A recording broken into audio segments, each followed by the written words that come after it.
What if I told you that the baby food industry isn't designed with your baby's health in mind? That those pouches and all those puff-like foods, baby biscuits, crackers, cookies, and the like, aren't just unnecessary and incredibly expensive, but they could actually interfere with your baby's brain development, their gut health, and their long-term well-being. The truth is, we've been sold a convenience over nutrition mindset for decades, and now we're in the thick of it. So today, we're going to break it all down. We're going to look at ultra-processed foods' impact on early development, why history has led us here, and more importantly, how to give your baby real, nourishing start that they deserve. And this is just the beginning. This topic and the information that I have gathered is so important that this is part one of a 3-part series where we together will dive into what to feed your baby, how to make it simple, and why one meal for the whole family should be your ultimate goal. So stick with me because these early food choices matter so much more. Hello, and welcome to Talking Toddlers, where I share more than just tips and tricks on how to reduce tantrums or build your toddler's vocabulary. We're going to cover all of that, but here, our goal is to develop clarity, because in this modern world, it's truly overwhelming. This podcast is about empowering moms to know the difference between fact and fiction, to never give up, to tap into everyday activities so your child stays on track. He's not falling behind, he's thriving through your guidance. We know that true learning starts at home, so let's get started.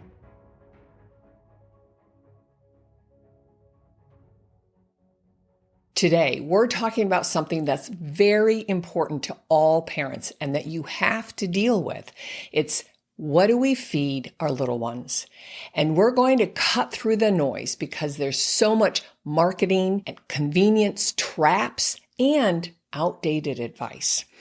Today, we're going to talk about how real whole food and why it matters for your baby's brain, his or her gut health, and the emotional development.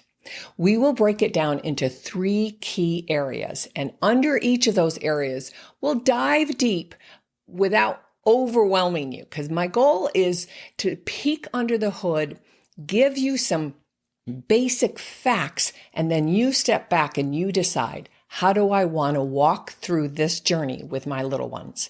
So the first key area will be cognitive development, how the right nutrients help build brain power that your baby is needing. The second key area will be the gut-brain connection. You may or may not have heard of that, but why gut health impacts everything for you and me, but how it taps into our mood, our ability to focus, our sleeping patterns, all of it. And then the third key area we'll start to look into, and again, when I started to do my research and my due diligence, I realized, wow, the history of processed baby food is kind of a nightmare. So I want for today to begin to look at that. And in a future episode, we'll dive deeper. But how did we get here and why? Why must we need a reset? So throughout this talk today, we're going to look at how feeding your baby real food, and you'll keep hearing me say that it's real food, not packaged food, not food that comes from a factory, right? But it's not just about what we put on its plate, but it's about creating healthy habits as a whole family. And you're just in the beginning stages, whether your little one is an infant, 1, 2, or 3. It's really about how do we plan meals together, including shopping, cooking, even cleaning up. Your little one can be and should be a part of it. So it's not just about the food, it's a whole lifestyle that will, hopefully, my goal is to empower you, and then you will empower your little ones. The first key area will be cognitive development. That food is really the brain's fuel. And so here's the big deal, that your baby's brain is growing at such warp speed in those first 3 years, we cannot overlook what do we give it to nourish it, to support its health and growth, right? We're talking about millions of neurons that are connecting and firing and forming every second. And you heard me say that millions of neural connections are forming and building every second. And so what fuels this incredible growth in these first 36 months? The nutrients that we give him or her, right? Think about your baby's brain like a house under construction. That none of us building houses would ever use flimsy materials, right? That you want the strongest foundation, and then you want the frame to be strong, and you want the walls to be strong, and you want the electrician to be strong, all of it. So the same goes for your baby's brain development. Babies need high quality materials, meaning real food that's packed with essential nutrients. So let's look at 3 basic nutrients just to give you a good peek under that hood, literally and figuratively. So when you're going to look at what are we going to have for dinner tonight, or how am I going to plan the food for the week, I want you to think about these nutrients. The first one is iron. And you're like, okay, well, what's that? It's critical for oxygen delivery to the brain. And when any of us, but especially our little ones, when they're low on iron, they're sluggish. Their learning is labored and intensive and sporadic. Their attention issues are poor.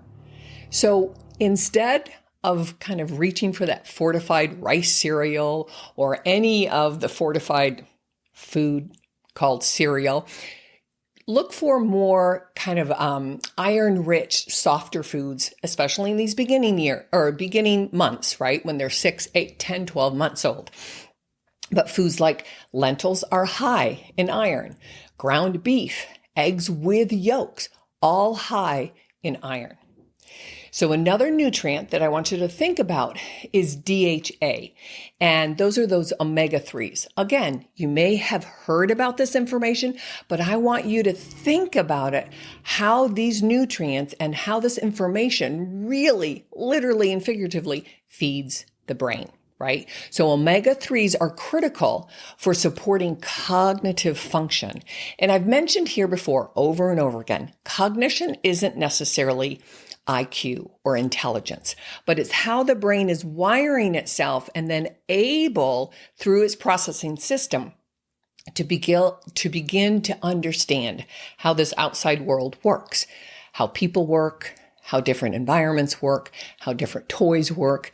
What does it mean to sit in the high chair? And how does that work when I'm, taking in this stuff through my mouth and I'm not quite sure what it is? I've really been just playing around with rattles, and now this stuff tastes differently. It's all about cognition is building the whys, the how, the cause and effect. And I talk a lot about cause and effect and problem solving. That's all that higher order thinking, but it starts at infancy.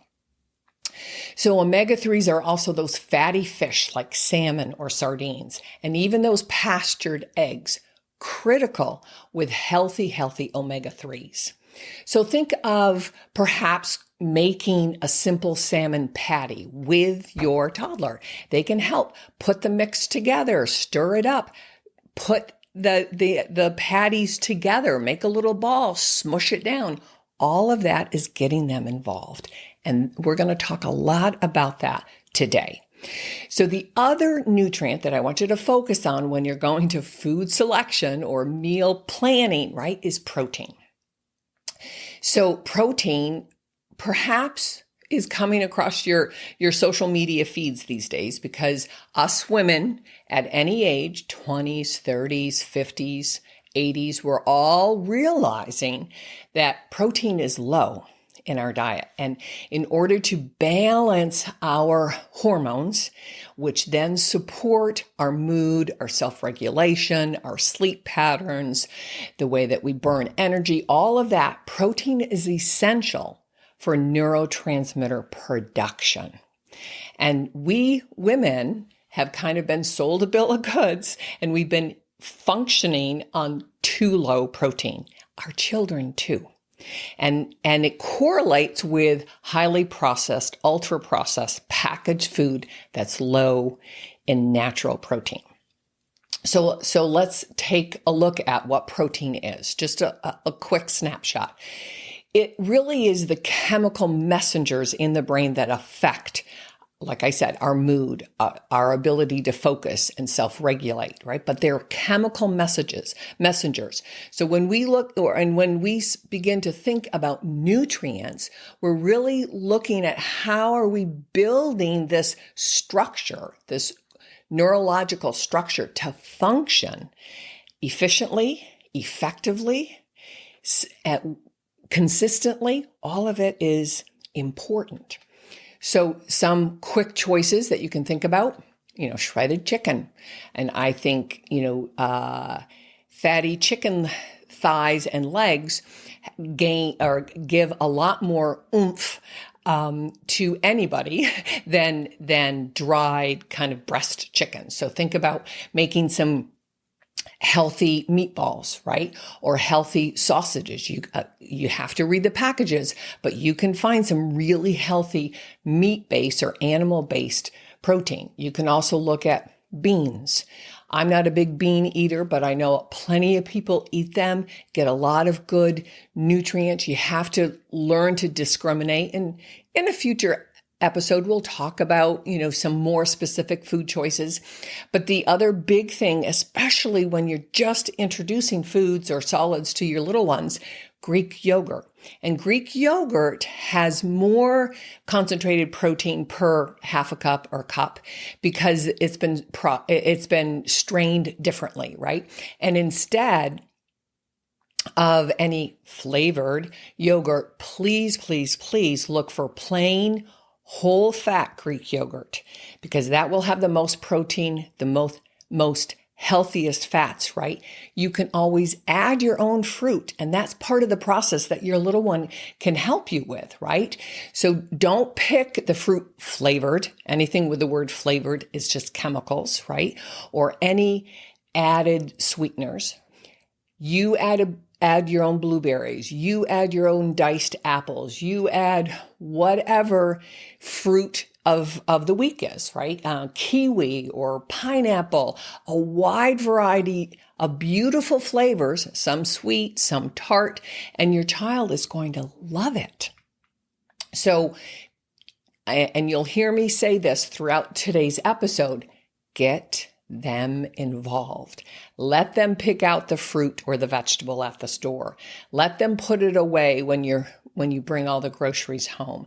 Let them wash it and peel it and help you cut it. Under your supervision, a 1.5, 2, 2.5, and certainly a 3-year-old can help you in the kitchen. They love to crack eggs. Again, hand over hand, but get them involved. Help them stir it up or use it in immersion blender. That's really fun for little ones to hold on to. Scramble them up with your supervision, tear greens apart, peel the carrots, all kinds of wonderful actions to get them involved with not only the food prep, but they're feeling it, they're smelling it, maybe they're tasting it, all of those wonderful things to get them connected with healthy food choices.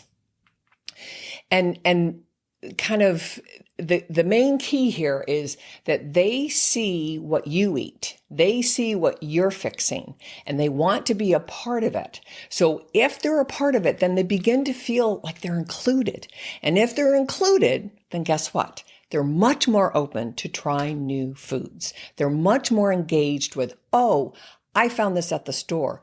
Oh, I helped mama clean it and scrub it and prepare it. Oh, it's not a bad try. It's not a bad thing because I'm familiar with it.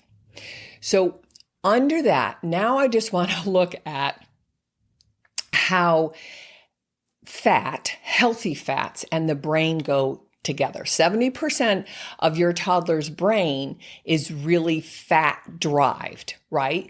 And so let's just take a quick peek under the hood. I know I keep saying that, but it's, some science based, but we're just going to cover 4 main elements under how healthy fats for the brain go together, right? So the first point is looking at what we call fatty acids. And again, maybe you're a science geek like me and you've been looking at this for yourself, during your pregnancy or sometime in your social media searching, right? But the most important fats for brain development are called long-chain polyunsaturated fatty acids. Think of those as DHA or AA. So you'll see those acronyms and you're like, okay, that sounds familiar. But what it is an essential amino acid. An essential means that our body needs it. But here's the kicker. Our body cannot produce it on its own, and it must be obtained through our diet or through our food choices. So keep that in mind when you ever see essential amino acids. Our body can't produce it. We have to feed it literally so then it can do its job. So foods that contain all 9 essential let me say that again. So foods that contain all 9 essential amino acids are called complete proteins, right? And amino acids come from protein. And so we'll look at things like beef, poultry, fish, dairy, eggs, and even some grains like quinoa and buckwheat are actually contain all 9 essential amino acids. But foods that contain some, but not all of these essential amino acids are called incomplete proteins. That makes sense, right? But those foods would look at nuts or seeds, beans and grains. And that's why it's difficult when you're a vegetarian or a vegan and when you're focusing on your fats and your proteins and your amino acids, looking at, I eat a lot of nuts and seeds and beans, but it's really hard to really get your body all the nutrients that they need without animal-based products like meat and dairy. Okay. So the point here, and I'm just running through these quickly, just so you can kind of sit back and absorb this information, maybe take notes if you want. But the point is that food matters. Our food choices matter a lot. So the second key element about fat and your brain development or your child's brain development, but all of this information is important for anybody at any age, but we're focusing on your precious little one, right? Your baby, your toddler, your preschooler. But fat is a key component to myelin. And I remember in the beginning of my practice learning all about myelin and myelin sheath, right? Because you're asking, okay, what is that? Myelin is a protective sheath that insulates the fibers, the nerve fibers, and allows for efficient signal transmission to be shot through your brain, right? Your whole intricate processing system. You're building you're connecting these neurons and building neural pathways, right? Your baby is born, still under construction. And I've mentioned this over and over and over again. And I remember in the beginning of my practice learning about this, but it's very similar. Think about this to electrical cords, right? You don't want to get electrocuted by this naked cord.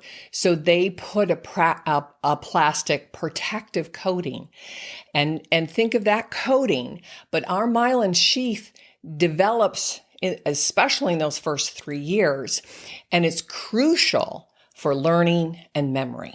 Right? All kinds of learning, all kinds of memory. But based on the fat that we absorb, it continues to build thicker and thicker. And the thicker and the healthier this myelin sheath is, the faster those neurons can be fired. And the faster those neurological pathways are built. And maybe you've heard me say this before, maybe you've heard other people say this, but neurons that fire together wire together.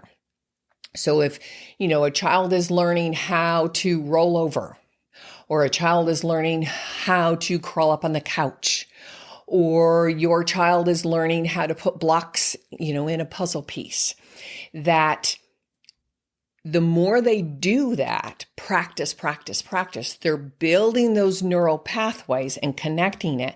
And their actions then become smoother and smoother and efficient. And they no longer have to think about it, that those neural pathways are just fired quickly and efficiently without thinking about it, right? So now let's look at the third point about how fat and brain development go together, right? And let's just think about brain cell structure, right? We've talked about the neural firing. And so now let's look at how the brain cells are created, right? But fatty acids are incorporated into the cells or through the cell membrane that will then help build the structure, right? That how it's formed, and the function, the use, the ability to be fired, right? And to be wired together. So the brain cell structure is also impacted with the fatty acids that we take in through our dietary choices, right? And then the fourth key point is really looking at fat as an energy source. That fat provides concentrated source of energy that is particularly important for rapid developing brains like your infant and toddlers, right? There never again in our lives have we learned so much than any baby and toddler has in those first 3 years, those first 36 months, that there's so much brain development synced up with motor development, cognitive learning, and linguistics and emotional. All of that happens so quickly and it is integrated. So I want you to think about these data points, because everything we choose to eat matters, right? And so the most important considerations at this point in this little chat of ours is quality over quantity. And that while fat is necessary and it's important to focus on healthy fats. And where do we get that from? Breast milk, of course. That's Mother Nature, God's perfect food. And then we can look at those fish oils, avocados, some nuts, some seeds, dairy products, all of those meats. That's important when we go, especially in those beginning years when we're introducing solid foods to our babies and our toddlers. And even at this point, you can look at some dietary guidelines, just Google it, CDC or your state, American Pediatric Academy. But even, which, I always take their information these days with a grain of salt, or I verify. But experts overall continue to recommend that infants and toddlers need to get a relatively high percentage of all their calories from healthy fats. And they do state that 50% of calories up until their second birthday should come from healthy fats, right? And fat and protein will often go together. There are no essential carbohydrates, and that's just something that I want you to consider. Right? And you can look that up. Everything I say here is just stuff that I've learned over my 35 years of practice with children, right? To extended study, extended learning, looking at other fields, right? I am a speech language pathologist. All of that impacts a child's ability to attend, develop speech, learn and process language, memory and organization, which really is my focus, right? So just remember, quality over quantity. So now let's move into the second key area of why real whole foods matter. And that's the major topic for today. So we looked at cognition, right? So now let's look at the gut-brain connection and how food and behavior align with this interesting two-way communication network, right? The gut and the brain and the brain and the gut. But nowadays, I don't think anybody working with children or anybody working in any kind of health field cannot talk about the gut. And I know it's still relatively new. I was trying to figure out when did it kind of start to become more or less the mainstream or more out in the open. I think I was first introduced to it back in the early 2000s. 2004 is when a particular book came out called The Gaps book, and it was from a woman, Dr. Natasha Campbell. But she really looked at the gut and the brain, especially for kids who were struggling, kids on the autism spectrum, attention, a lot of gut health challenges, right? But we got to talk about the gut because it is directly tied to your baby's behavior, his or her focus, and emotional regulation. And I talk a lot about, we can go off on the side and say, okay, what are the best disciplinary strategies, or how do I get my kid to listen, or less meltdowns? It's all about the food and the gut, right?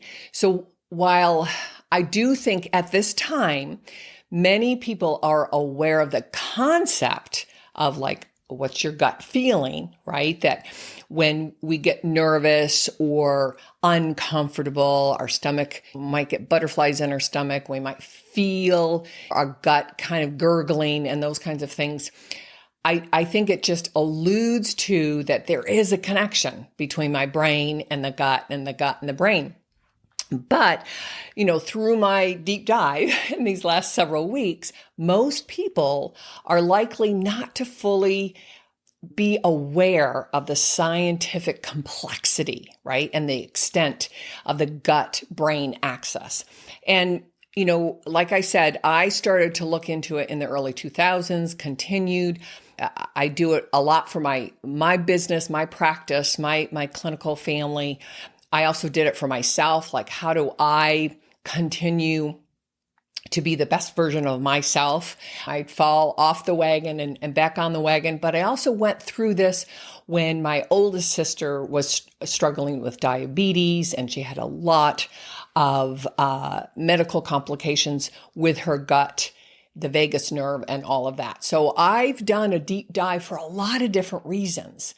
But I think at this point, a lot of average people out there that perhaps doesn't have the background that I have or the experience, right?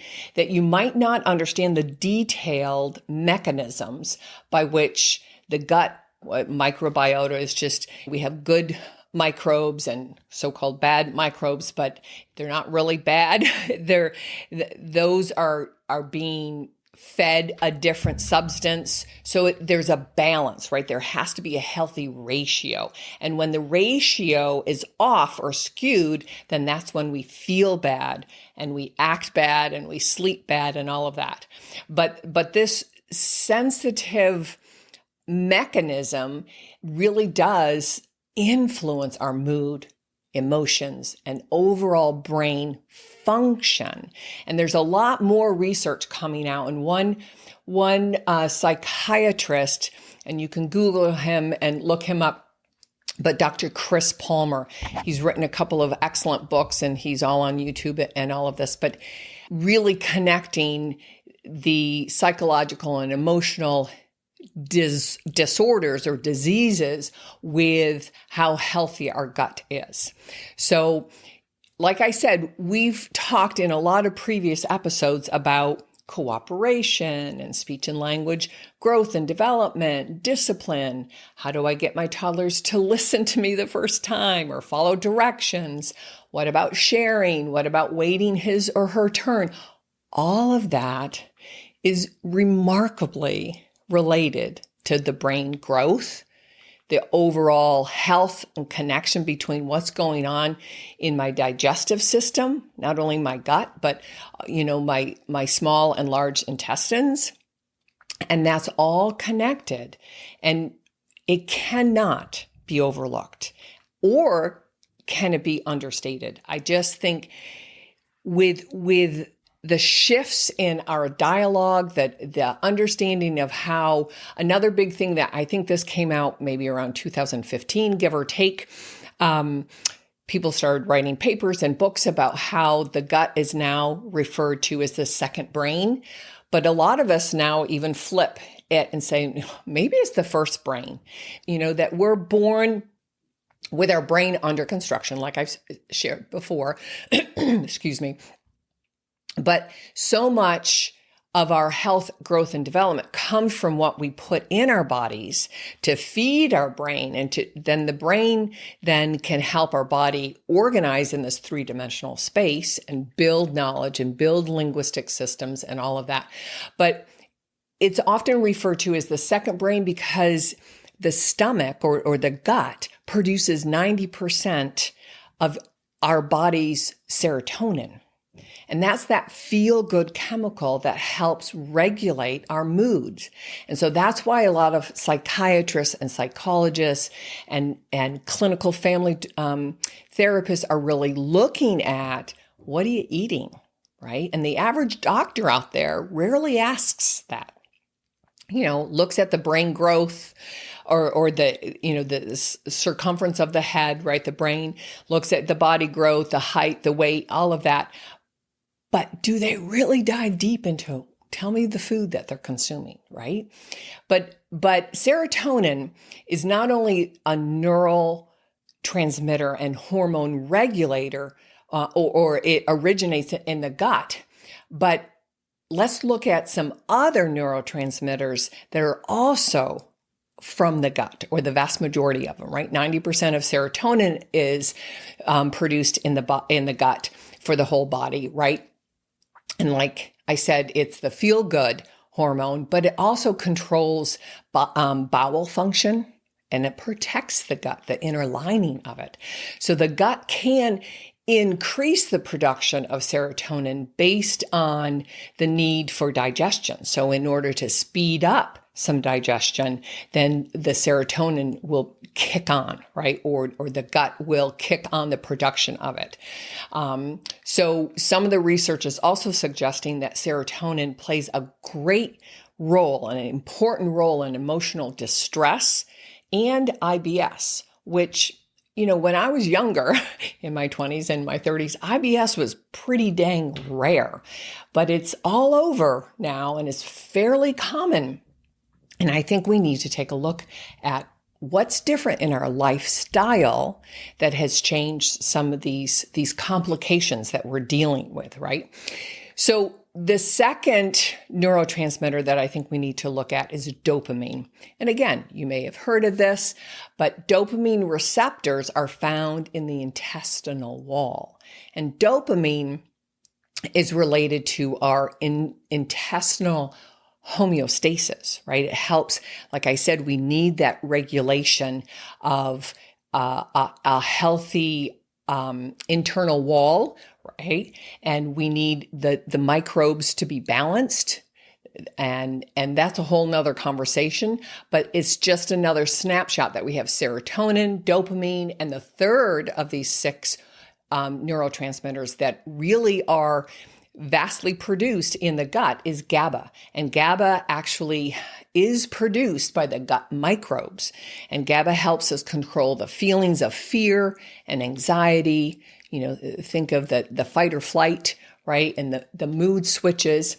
There are changes in GABA neurotransmission that are associated with a lot of these psychological diseases that Dr. Chris Palmer and others, many, many others, are looking into.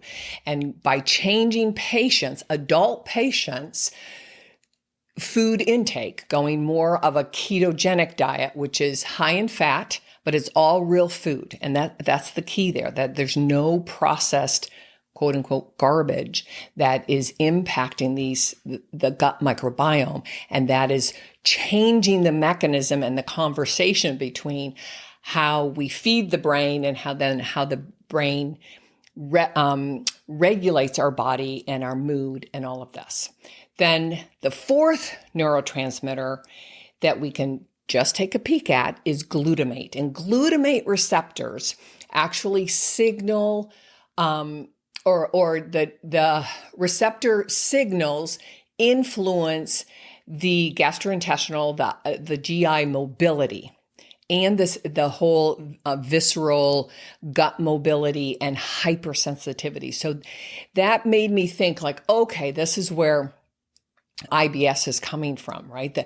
That we have nerve receptors that are inflamed in our gut when there's irritable bowel syndrome.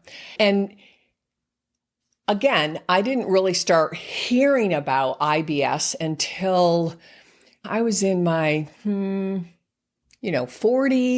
late 40s. But now I look at the data. Again, this is just CDC. It's just Google it, that nearly 15% of U.S. children suffer from some form of IBS at some point in their time, before their 20th birthday. So, and I've shared before in the past that when I started my private practice, back in the 1990s, late 1980s, 1990s, I was stunned by the number of children that had chronic constipation and ended up in the ER because they were so constipated. They were in excruciating pain.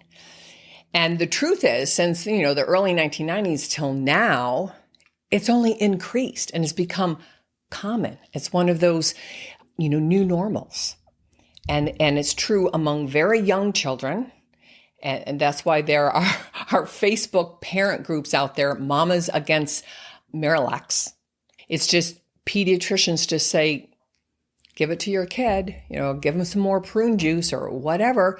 But the whole idea is that we're supposed to eat healthy, nutritious food that feeds our brain, feeds our body, helps us, engage with the world, sleep and rest. And then we excrete whatever's left over, but we shouldn't be chronically constipated.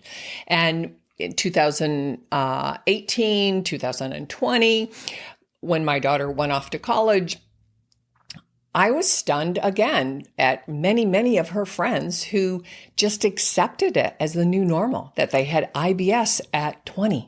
And I'm like, that's crazy. And so I want us to seriously take a look at this and really think about, how can we do it better? How can we do it differently? Something has pushed us off a healthy trajectory, and what can we do, right? So the fifth of these neurotransmitter is acetylcholine. And again, I don't want you necessarily to understand all of the nitty gritties. I just want you to become aware. It's like, oh my gosh, that it becomes a snowball effect or a domino effect, right? That acetylcholine is the primary neurotransmitter of the parasympathetic nervous system. And what is that? That's the rest and digest nervous system. It's the opposite of fight and flight. And we've talked in previous episodes about calming your baby, helping them with transitions, meltdowns, tantrums, fighting. And so if we want them to be able to mature into a really healthy parasympathetic nervous system, then we have to be able to feed the gut, feed the body well enough that they can create all of these neurotransmitters to balance it out, to find that fluidity, to keep them alert when they're supposed to be awake, let them sleep and rest and digest when it's nighttime, when it's called for, right? But you also want to understand that your babies, your 1-year-old and 2-year-old and 3-year-old, are just beginning to understand the dynamics, right? The rules. So there are going to be frustrating moments that fight or flight's going to kick in, but you want to make those short-lived. You want them to come back down smoothly and easily. That's how you build that self-regulation, that calming state, right? And so this is the learning process. We need to give them the nutrients so the neurotransmitters are plentiful, and then they're able to use them on a regular basis. So now the sixth and final neurotransmitter is the norepinephrine. And norepinephrine is involved in arousal, alertness, memory, and attention. So you can see if you just kind of go through these six, it's like, oh, wow, this pretty much covers it, right? Alertness, arousal, my mood, stability, right? My attention, my ability to self-regulate, to focus, to problem solve. So I think it's easy if you step back to get this picture that, like I said, you don't have to memorize or really understand the nitty gritty of the science, but I want you to simply understand how these dots are connected, that the gut, the brain, there's a relationship on purpose. And again, I keep going back that God designed this remarkable human being and this ability of ours to grow, especially in those first 3 years. But we have to look at what affects the gut health the most. Food, right? And the nutrients that we get from the food choices that we make. When babies eat, when your baby's toddler eats ultra-processed foods, those pouches, which are just, I think, the worst thing invented, besides the crackers and the cereals that are loaded with preservatives and additives, it disrupts, all of that disrupts your baby's gut microbiome. Right? And then this, like I said, whoops, my earring fell off. This can lead to more frequent meltdowns, more sleep challenges, and more roller coaster rides for you and your family. So I want to focus on what's happening now and how can we easily change it? Because if we don't fix it now in those first years, and that's why I'm always talking about how can we prevent these problems? You know, I have spent 35 plus years trying to get kids back on track. And I want you to keep them on track. If they start to veer or fall or lean, whoosh, what can we do differently, right? Because the flip side to all of this ultra processed stuff is that whole foods will keep them on track. And it doesn't have to be sophisticated or overwhelming. Right? You can look at cultured or fermented yogurts, like I said, that are not contaminated with other sugars or fake fruit, right? Look at fresh fruit, fresh vegetables, healthy fats that we talked about, high quality proteins, all of that really basic stuff can feed and create a healthy gut from the beginning. So what does a well-nourished gut means? It means that there's improved mood and better self-regulation. You're always looking for that. Stronger immune function, because most of the immune system is located in the gut, which then leads to avoiding doctor visits, no antibiotics, improved sleep during the night, right? No waking up, no constipation problems. Then that lends to or allows your child to develop better play skills, cooperation, listening, learning, speech, all of that. So when you're at this stage, no matter where you are on this path, right? It just now beginning to introduce foods or you're 2 years in, but you can remember that in the beginning, it's just introduction and really up through their second birthday. And we have that flavor window, which allows them to be much more open and available or willing to explore different flavors, right? And don't be a pushover. Keep trying. It takes at least or up to 15 experiences or introductions before they'll say, okay, I've seen this funny broccoli before, I'll try it. And sometimes it's the 5th try, sometimes it's the 15th. But let your toddler be involved, right? If they can see it and touch it and play with it, then when you put it on their tray, they're like, oh, I've seen this before. It's not a big deal, right? But the key is the more we get them involved, it helps your kids get connected and then really create a much more positive meal experience, and that we can share it together and then talk about it. It always goes back to talking and using language to learn, right? And we can talk about, hey, remember we got this at the grocery store. Hey, remember that these whatever broccoli sprouts we have to keep in the fridge. Hey, don't they taste yummy? Or whatever the deal is, right? But it's really building it with intention.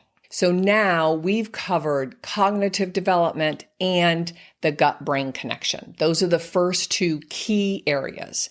Before we dive into the third key area, I want to just, and the third key area is the history on processed foods. And like I said in the beginning, I found so much information on this that I do think I'll do a bonus, really looking at the nitty-gritty of this history, because it's a little insidious in my opinion.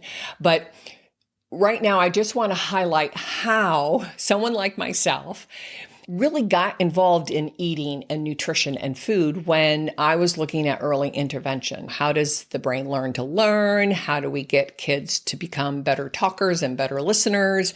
That all of that lays the foundation to become better readers and writers, right? We're getting them ready for academics. But you might be asking, hey, Erin, you're a speech therapist. You're supposed to be doing this talking stuff and listening, stuttering, or a lisp.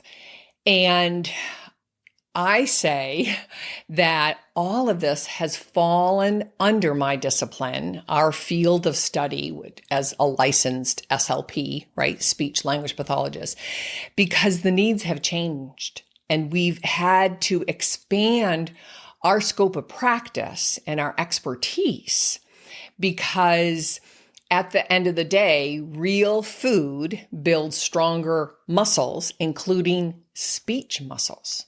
And I've shared before, there's 100 muscles that we coordinate in order to speak, right? 26 from, our chest up.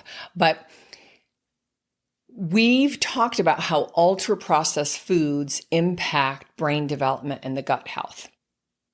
But there is another critical element kind of hidden below if you're not aware. It impacts the oral motor development. And that's when I really started looking at it, again, back in I would say probably mid-1990s, because when I first started, I'll be honest, I used a lot of crap food, garbage food, processed food like licorice and Skittles to help with the chewing mechanism, right? The act of chewing real food strengthens the jaw, the tongue, and the lips.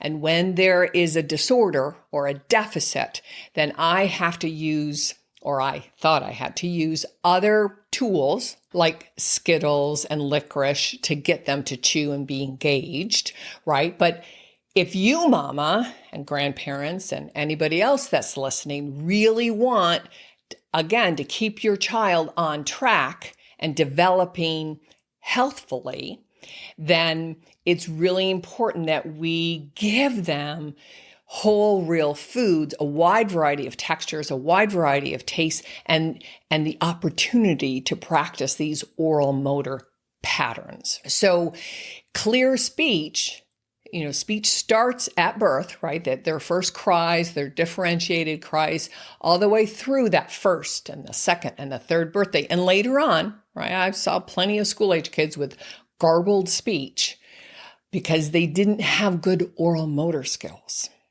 If your baby and your toddlers too, are mostly sucking on those pouches or munching on highly dissolvable processed puffs or crackers or cookies or so-called protein bars that require very minimal chewing. And when we don't chew, that means that they're not getting the resistance training or the coordination practice. Think of what we do when we do resistive training, lift dumbbells, push weights, right? Climb a mountain. We're strengthening those muscles. And that's what's needed in the oral motor area, right? We need to develop strong oral motor skills that support healthy eating, but also support speech and language development. And the truth is that takes work. It takes effort. It takes a lot of practice. And I've seen this firsthand in my 35 plus years, that more and more toddlers struggling with speech and articulation present with very weak jaw strength. They become open mouth breathers, which then necessitates or inhibits nasal breathing, which is the healthiest way, right? But if they're chronic mouth breathers, then it disrupts their sleep. It increases their colds because that reduces their immune system. Again, an unhealthy gut, but also if we're breathing through our mouth, we're not filtering the air. And our immune system starts through breathing air through our nose. So I hope that you're beginning to connect the dots and that this is beginning to make sense. How I have landed here on this forum, this platform, and the information that I'm trying to share to help prevent issues, right? When kids aren't given real food that require actual chewing, like meat, al dente vegetables, fruits with skin on them, they're missing out on the very movements that build endurance and coordination and strength for speech, for chewing, for health. And I remember, I think it was I was trying to remember 2017, 2018, I was still in Vermont, and I went to this great conference there in Vermont at Shelburne Farms. And there was this occupational therapist from San Diego, and her name escapes me. I will look it up. And she wrote this wonderful book, and she gave a great presentation. But she had developed a school-based program there in San Diego. She was in the schools, God bless her, but she was teaching kids, all kids, with and without speech issues. But she found that most kids had trouble eating real food. So she had to teach them how to bite into a full apple, right? Not pre-cut it. And how to chew meats, a variety of meats, especially some dried meats and dried fruit, just to strengthen their jaw. And that was part of her occupational therapy program, right? That whole foods really require resistance. And that's what the word mastication means, to be able to chew our food. You know, we're supposed to chew it at least 30 times, up to 40 times, one bite. How many of us do that? Right? Because we've become either fast eaters, like me and my family, or we're eating too processed foods that don't require it. So just keep all of these data points in the back of your mind when you're going to pick food or make your shopping list for the week. Look in your cupboards, and we will continue to talk about the oral motor development, and I will continue to talk about all of these areas, food choices, right? Remember, this is part 1 of a 3-part series, and we will touch upon how do you meal prep, right? How do you batch cook? All of that stuff will be very helpful for you. But I didn't want to, try to squeeze it all in one. This, alone is a lot of information. But this kind of leads the charge, a little bit of science, a little backstory, right? But we do have to, and so for this third key area that I talked about is really, the history behind how did this processed baby food become so big, right? And I look at it as it's a marketing machine. And by the grace of God, I do have 4 decades where I can look at the 80s and the 90s and the early 2000s and the 10s, 2010 and now 2020. Holy moly, how things have changed, how the grocery store has changed. And it's really the marketers, right? These food industries, which is not what God has given us, right? Plants and animals, right? How did we end up here in a world where babies are spoon-fed, bland, processed mush instead of real food? And like I said, it's marketing. We've been slowly but surely brainwashed into thinking this is food. So decades ago, baby food companies convinced us, lay people, new parents mostly, but also now schools, right? Look around what they have snacks for their kids, that purees, rice cereals. The Europeans would never give rice cereals to their babies. They're like, this is gross, right? But they convinced us, these marketing pushes, these marketing planners convinced us that purees and rice cereals were the best foods for your new baby at 6, 8, 10 months old, right? They claimed this is what it was, that rice cereal was easier to digest. And it was perfect. You know, these baby biscuits are perfect for their first bites. And pediatricians were also brainwashed into believing all of this malarkey. And the unfortunate thing is they still push it, right? Pediatricians, which, you know, I have worked with a lot of fine pediatricians, but there's also a lot out there that are missing the truth, right? And here I want to point out, when you look at this history, there's absolutely zero science backing up any of this. That it's easier to digest, or that it's the best first bite. That these companies weren't and aren't responding to your baby's biological needs. They're creating a market full of product after product. I mean, just walk down the grocery store aisle that never existed. And, you know, I just want to say this because I'm sure you're well aware that there is this shift currently in the US, 2025, right? That the talk about ultra-processed foods is gaining momentum. And so I've been slowly but surely going out there talking about it, you know, in small groups and one-to-one, online, in my podcast. But I think the good news now is that I've been waiting for other people to kind of see the light, to connect the dots more, to ask more questions, because it's never really made good sense to me, right? But I'm delighted that this larger movement is happening as we speak, you know, in early 2025. And I'm not saying this as a political statement, but Make America Healthy Again is really a health movement, not a political movement. It's all about health for you and me as women at any age, right? Or our children, right? That our country at large, but worldwide now, we're suffering our health, that our kids are suffering. 54% of American children have a chronic disease. And that statistics, I think, came out in 2018. So I think it might even be higher now. Again, these are well-known CDC. So I think that it might even be higher. That the national initiative is working to change how we think about food, how we look at health care,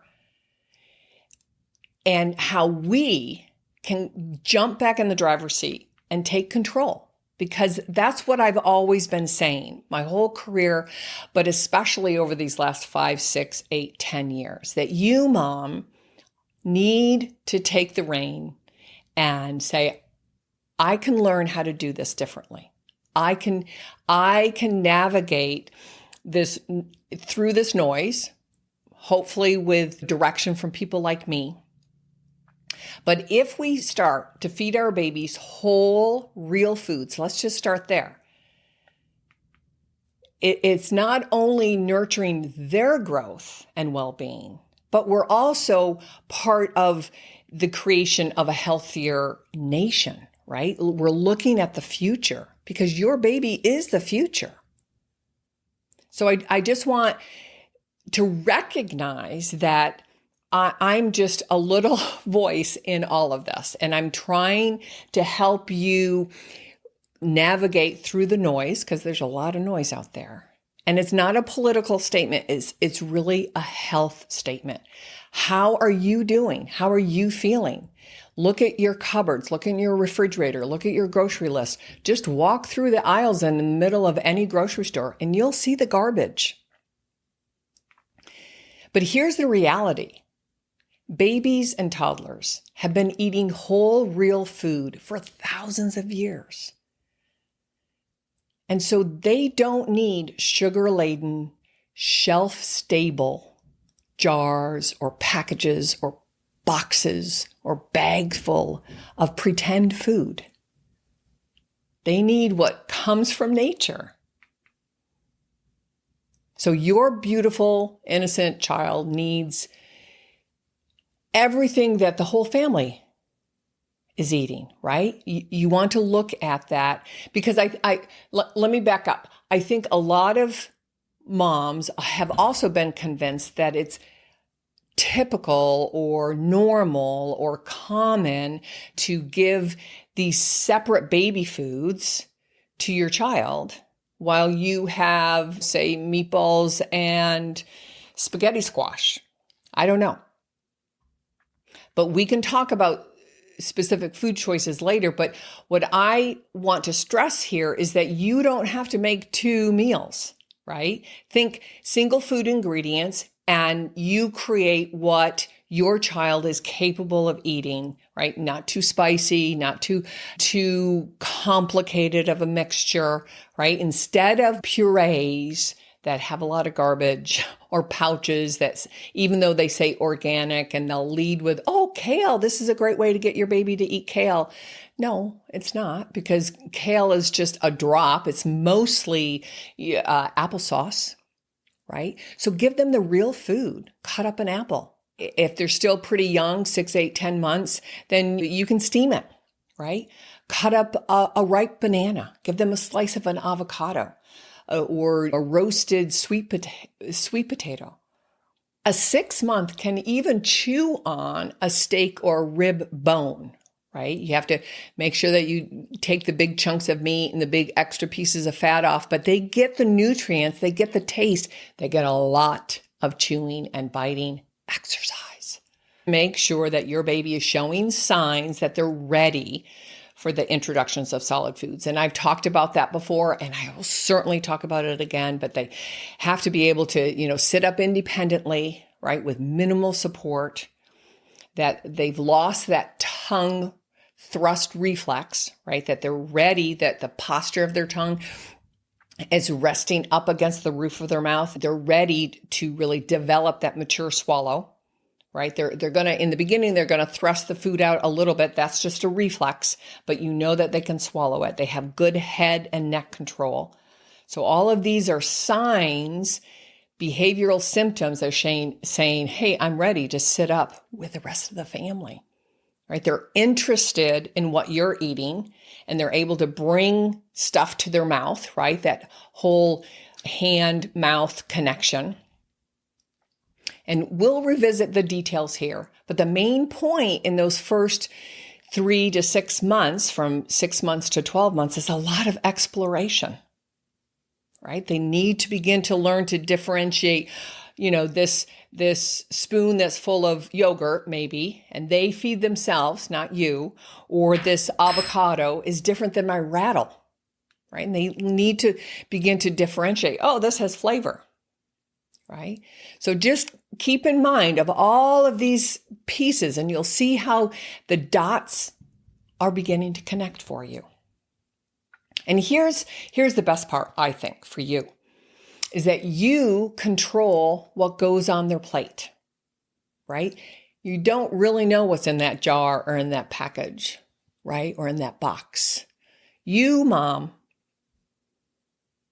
you control what goes in their body, what feeds them, what nourishes them. And don't ever forget that a toddler who is engaged with you at 6, 8, 10 months, they can be part of the process. They want to be part of that process. They want to learn more. They can shop with you, food prep with you, bring food to the table, and then talk about it. You can start helping them connect the dots. That to me is true learning. And I always say, what are the daily activities, right? I love the grocery store. That's just a wealth of learning going on there, and it's fun. And, you have to do it anyway, right? But through this whole process, that's true learning. That's true connection and true relationship building with you, the family. So when your baby and toddler and preschooler and school age, it goes, throughout the years, but when they feel involved, then they learn that real food is normal food, that this packaged crap is just that, crap. And will you have to go there sometimes? Yeah. I have to go there sometimes. I try not to these days, but I did in my 40s and 50s. And when my daughter was dancing, we would drive all over the Northeast. And I was also very mindful of how to feed the brain and the social emotional regularity of a growing child. Here's the bottom line, I think, that your baby is wired to eat real food. That's how God made us. God designed us to eat both vegetables and meat.